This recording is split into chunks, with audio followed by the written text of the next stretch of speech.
মানুষের মন যত সুন্দর তার চেয়ে বেশি সুন্দর হচ্ছে প্রকৃতি। মানুষ হিংসা করলেও প্রকৃতি কখনো হিংসা করে না। মানুষ কিন্তু শুধু দেখতেই সুন্দর, কিন্তু ওদের মনটা মোটেও সুন্দর থাকে না।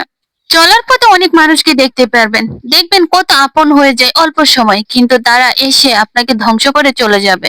হ্যালো ভিউয়ার্স, কি অবস্থা সবার? আলহামদুলিল্লাহ আমরা ভালো আছি। দেখতে পাচ্ছ আজকে কি রান্না করছি তোমাদের জন্য। মজার একটি শাক রান্না করছি, যা খেতে অনেক বেশি ভালো লাগবে।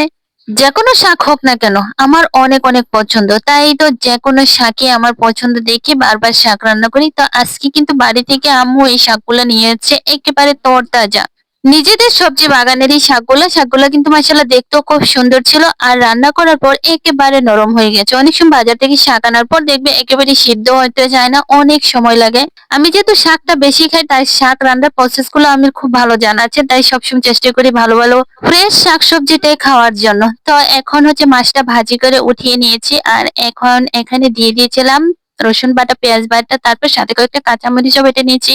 একে একে সমস্ত মশলাগুলা দিয়ে এখন এটাকে ঢাকনা দিয়ে ভালো করে একটু কষিয়ে নিব। যখন মশলা থেকে তেলটা উপরে চলে আসবে তখন একে একে শাকগুলা দিয়ে আবার একটু ঢাকনা দিয়ে যখন নরম হয়ে যাবে তখন দিয়ে দিব মাছগুলা। পৃথিবীতে দেখবেন প্রকৃতি যত সুন্দর, মানুষ কিন্তু তত সুন্দর না। মানুষের উপরে রূপটাই সুন্দর, ভিতরে যা কিছু আছে সব ময়লা আবর্জনায় ভর্তি। প্রকৃতি কিন্তু সবাইকে এক সমানভাবে ভালোবাসা দিয়ে থাকে, কাউকে কমও না বেশিও না। কিন্তু মানুষের মধ্যে দেখেন কি ভেদাভেদ, কাউকে ভালোবাসতে চায়, কাউকে ভালোবাসতেই চায় না।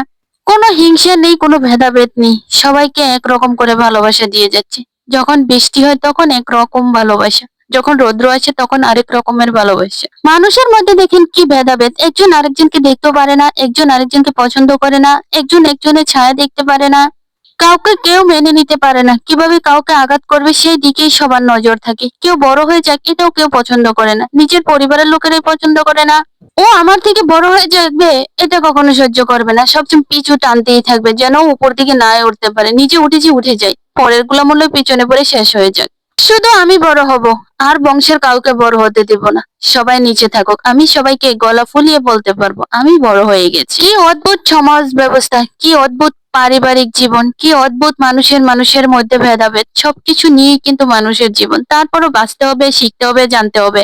একটা বাস্তব কথা কি জানেন, হিংসা পতনের মূল। যত বেশি হিংসা করবেন আপনার পতন খুব তাড়াতাড়ি দেখতে পারবেন যে চলে আসছে আপনার কাছে।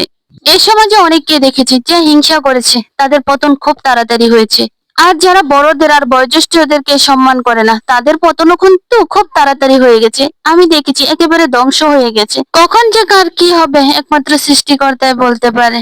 তো আজ এ পর্যন্তই, দেখা হবে পরবর্তী যে কোনো ভিডিওতে। সে পর্যন্ত সবাই ভালো থাকো, সুস্থ থাকো, নিরাপদে থাকো, আমাদের জন্য দোয়া করবা। আল্লাহ হাফিজ।